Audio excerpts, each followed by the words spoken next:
So I'm Nico Anduze, and I direct LA Food Heroes. And so we build health of the community through access, education, love for food.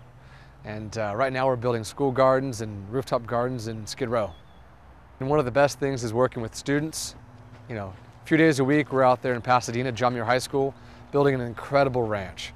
So we got kids trenching irrigation lines, harvesting carrots, radishes, and that process is really incredible for me as a farmer and an educator, as well as all the students. So learning from them as they learn from me. My goal is that students have the ability and the skill set moving ahead to produce their own food for themselves, for their families, lowering their food costs, growing really local food, and being able to do it. You know, we live in Los Angeles. You can grow anything here. No matter what your ethnic community is, you can grow what you want to grow here. So having that power, that sense of community and flexibility to grow cabbages, to grow daikon radishes, you can do it all here. So I like it when students get down, pick something with their hands, know that they've been invested in it, and it tastes that much better. When I'm out on Thursdays swinging a pickaxe for 4 hours, kids recognize that, you know, there's real value. And when you see the actual efforts come to fruition, that's, I think, what really motivates people. When you see that the lettuce can be harvested now because we planted it, we've nurtured it, and it's ready to take home and eat, that's motivation enough right there. So we're trying to expand LA Food Heroes to blanket the community with as much food as possible.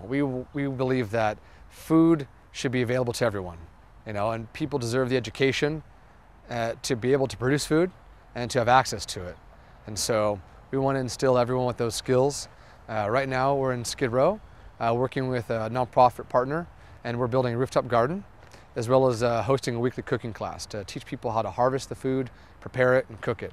So if we can expand that model all over the country, all over the world, we'd be very happy.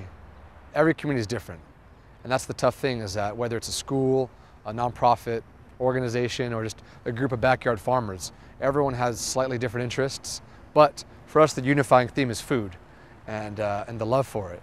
And so, you know, when we approach a situation, it's, hey, what's the problem? The problem is we can't afford any of the food that's healthy, that we need to have. So we got to figure out how to grow it ourselves. So learning what people really want to eat. You know, and if you come from, say, a family in El Salvador, you may not want to eat what someone who came from a family in Korea wants to eat. So learning that, and then figuring out how do we get the seeds, how do we develop the education for that community, and then just getting your fingers dirty.